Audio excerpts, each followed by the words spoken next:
दोस्तों, इस कहानी में आपके मानसिक तनाव और मन को शांत करेगी और आपका मन निर्मल और स्वच्छ हो जाएगा। ये बात उन दिनों की है जब बुद्धा मरवन में अपना समय व्यतीत कर रहे थे। इस समय तक बुद्ध की प्रसिद्धि दूर दूर तक फैल चुकी थी। बहुत दूर दूर से लोग अपनी चिंताओं और परेशानियों का समाधान खोजने के पास आते थे।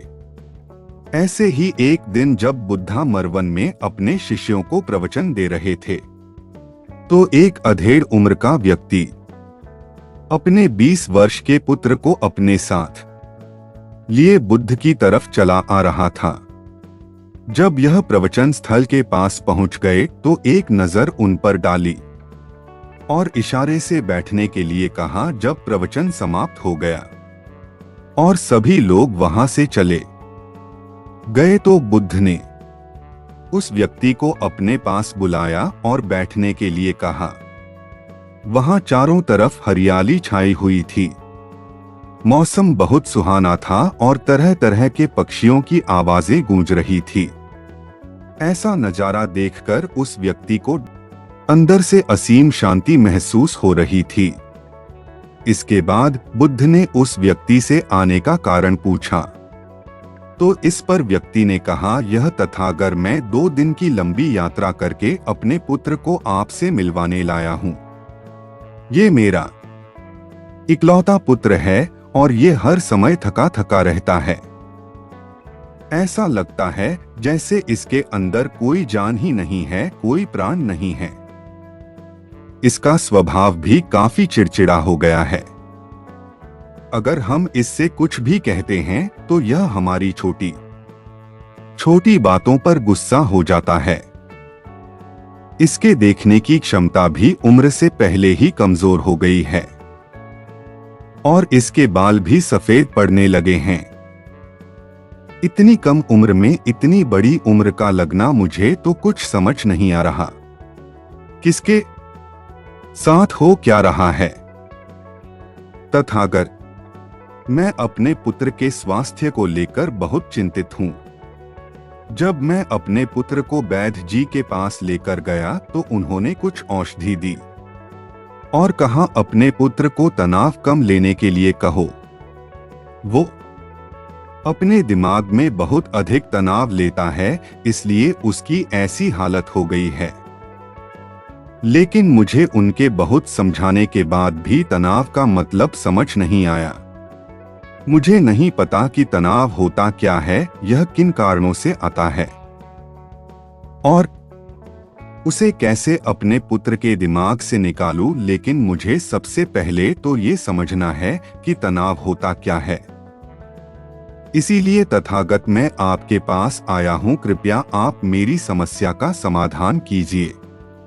यह सुन बुद्ध उसके पुत्र को बड़े ध्यान से देखते हैं, उसके चेहरे को देखते हैं, उसकी आंखों को देखते हैं और फिर उसके हाथों की नब्ज को भी देखते हैं। यह सारी विधि करने के पश्चात बुद्ध उस व्यक्ति से कहते हैं, तनाव लेना तो कोई नहीं चाहता, लेकिन फिर भी यह तनाव लोगों के दिमाग को दीमक की तरह पकड़ लेता है और व्यक्ति जान भी नहीं पाता कि वह तनाव में जी रहा है। लेकिन अगर व्यक्ति तनाव के कारणों को अच्छे से समझ लेता है और तनाव के बारे में कोई ऐसा पैमाना बना लेता है जिससे वह जान सके कि वह कितने तनाव में है, तो वह इस समस्या का समाधान भी खोज सकता है। सबसे पहले तो तुम ये समझो कि तनाव होता क्या है। जब भी कोई व्यक्ति कोई काम कर रहा होता है लेकिन उसका मन कहीं दूर भटक रहा होता है, कल्पनाओं में होता है, तो उसके शरीर और मन के बीच एक दूरी पैदा हो जाती है। यह दूरी जितनी अधिक होगी, व्यक्ति उतनी ही ज्यादा बेहोशी की अवस्था में होता है और शरीर व मन के बीच की इसी दूरी, इसी खिंचाव को तनाव कहा जाता है। आखिर कोई पसंदीदा खेल खेलने के बाद व्यक्ति चुस्ती और प्रसन्नता से क्यों भर जाता है, जबकि उसने तो अपने शरीर को थकाया है। लेकिन समझने वाली बात यह है कि खेलते समय मन और शरीर एक साथ पूरी तरह से उस खेल में केंद्रित होते हैं, जिससे शरीर और मन के बीच दूरी पैदा नहीं होती और कोई तनाव पैदा नहीं होता। और अगर दिमाग में कोई तनाव था भी तो वो भी दूर हो जाता है। लेकिन इसके विपरीत जब हम कोई ऐसा काम करते हैं जो हमें पसंद नहीं है, तो हमारा सुर तो उस काम को कर रहा होता है, लेकिन हमारा मन कहीं दूर कल्पनाओं में भटक रहा होता है, जिससे शरीर और मन के बीच एक दूरी पैदा हो गई और तनाव ने जन्म ले लिया। इसीलिए व्यक्ति को एक समय पर सिर्फ एक ही काम करना चाहिए और अपने तन और मन की सारी शक्ति उसी एक काम पर लगा देनी चाहिए, जिससे व्यक्ति के अंदर तनाव पैदा ही ना हो।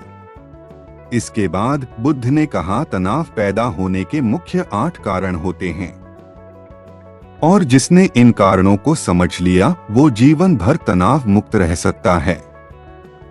मुख्य कारणों में सबसे पहला कारण है अति महत्वाकांक्षी होना। महत्वाकांक्षी होना अच्छी बात है, लेकिन क्या कभी आपने इस बात पर ध्यान दिया है कि इंसान के लक्ष्य कभी पूरी ही नहीं होते। उसका एक लक्ष्य पूरा हुआ नहीं कि वह दूसरे की तरफ भागने लगता है, दूसरा पूरा हुआ तो तीसरे की तरफ, और इस तरीके से वो अपने लक्ष्यों को पाने के लिए जिंदगी भर गोल गोल घूमता रहता है। इसीलिए जो व्यक्ति अति महत्वाकांक्षी होता है, जिसने बड़े बड़े लक्ष्य बनाए होते हैं, वह वर्तमान में कभी रह नहीं पाता। उसका मन सदैव भविष्य की योजनाएं बनाने में ही व्यस्त रहता है। उसका शरीर तो वर्तमान में रहता है, लेकिन भविष्य में ही रहता है, जिससे मन और शरीर के बीच दूरी पैदा हो जाती है और वह तनाव भरी जिंदगी जीने लगता है। बुद्ध के मुंह से यह बात सुन उस लड़के ने कहा, बुद्ध, तो फिर इसका मतलब है कि हमें लक्ष्य नहीं बनानी चाहिए, क्योंकि लक्ष्य बनाना भी तो महत्वाकांक्षा ही है। इस पर बुद्ध ने कहा, जीवन में लक्ष्य बनाना कोई गलत बात नहीं है, लेकिन समस्या तब उत्पन्न होती है जब वो अपना पूरा ध्यान उस लक्ष्य से मिलने वाले परिणाम पर ही लगा देते हैं और उसके परिणाम की चिंता करते रहते हैं। व्यक्ति को वर्तमान में जीना आना चाहिए।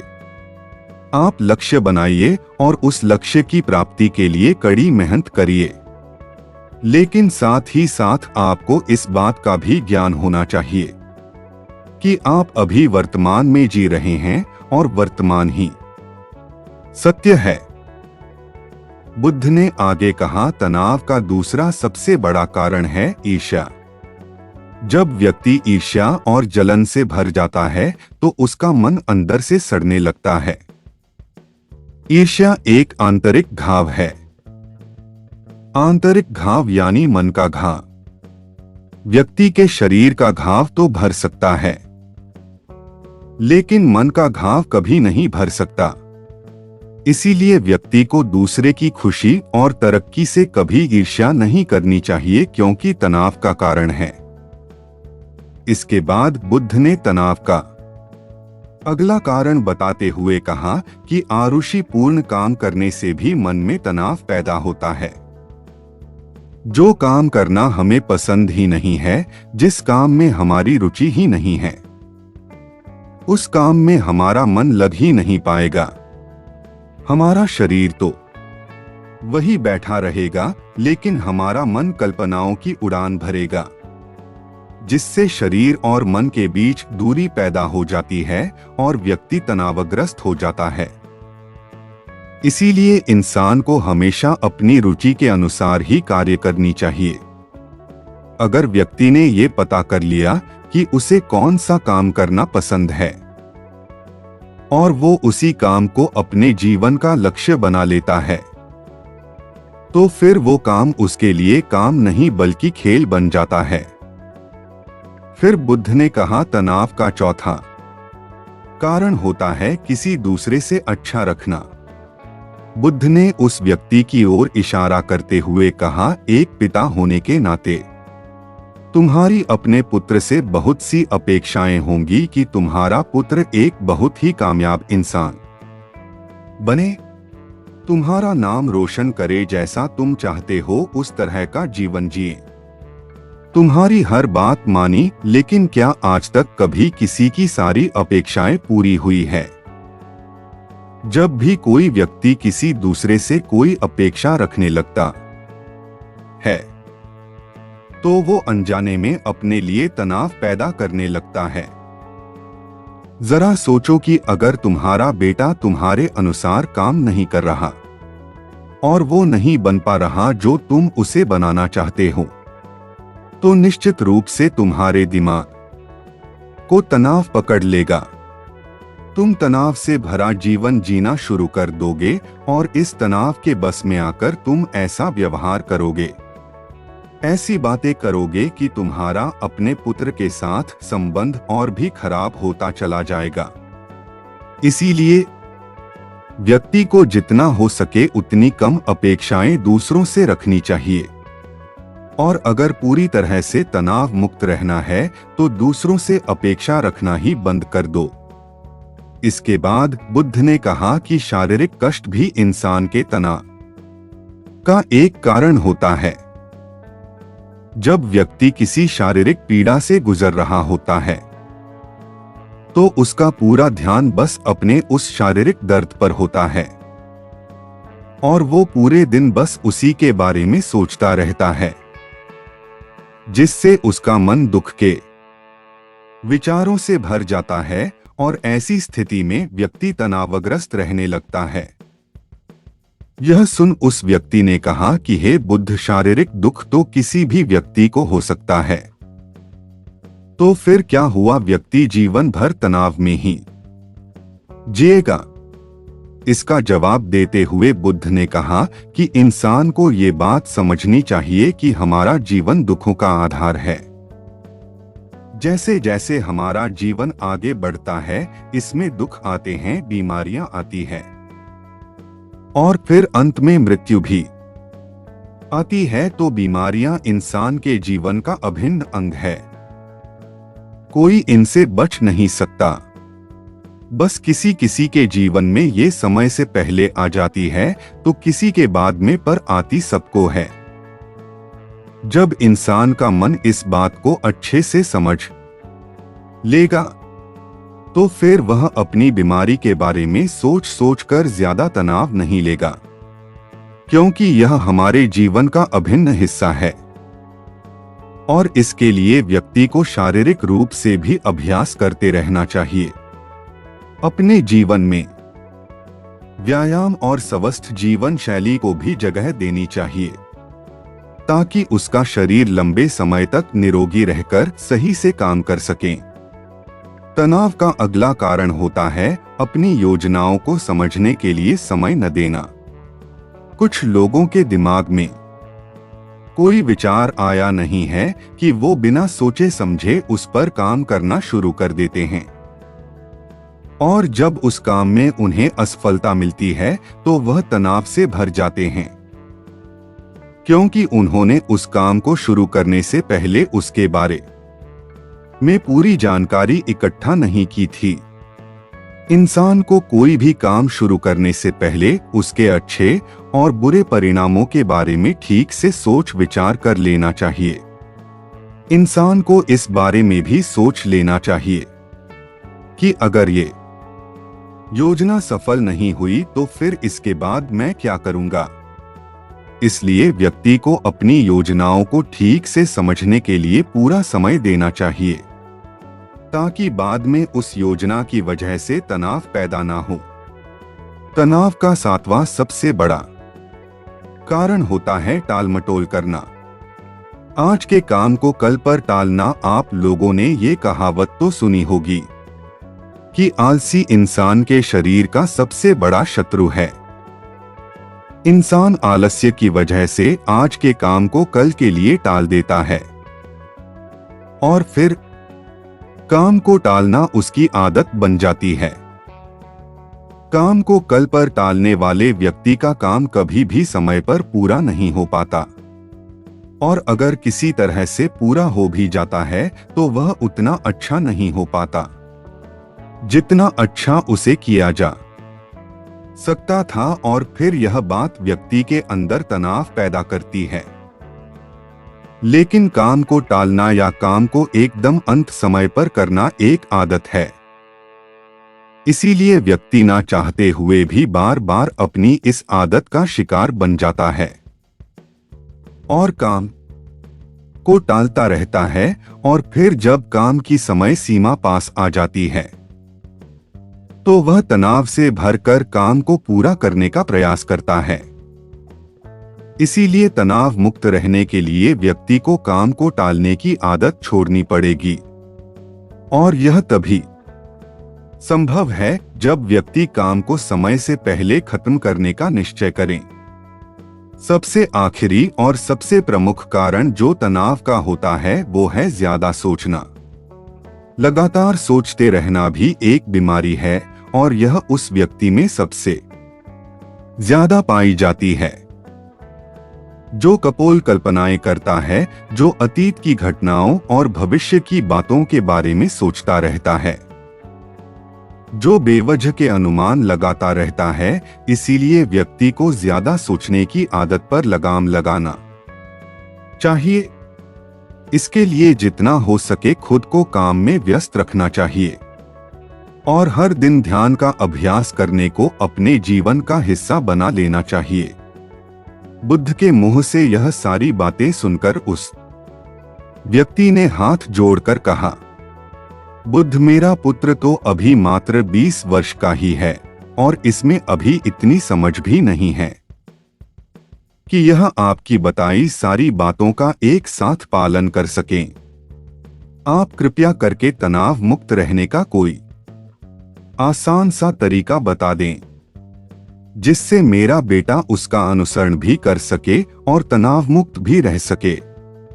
उस व्यक्ति की यह प्रार्थना सुन बुद्धि ने कुछ सोचते हुए जवाब दिया, अगर तुम इतनी सारी बातों का पालन नहीं कर सकते तो इसके लिए एक बहुत ही आसान विधि है। तुम एक बार में एक काम को करने पर ध्यान लगाओ, भी काम कर रहे हो उस समय पर सिर्फ उसी काम को करो, सिर्फ उस पर ही अपना पूरा ध्यान लगाओ। और अगर तुम्हारा मन इधर उधर भटक जाता है तो जैसे ही तुम्हें याद आए उसे वापस फिर उसी काम में लगा दो। ये सबसे आसान और अच्छा तरीका है तनाव मुक्त रहने का। जब तुम भोजन करो तो उस समय सिर्फ भोजन ही करो, उसके पूरे स्वाद का आनंद लो, उसे अनुभव करो। जब चलो तो अपना पूरा ध्यान सिर्फ चलने में लगा दो। इससे तुम्हारा मन और तुम्हारा शरीर दोनों एक जगह पर केंद्रित रहेंगे।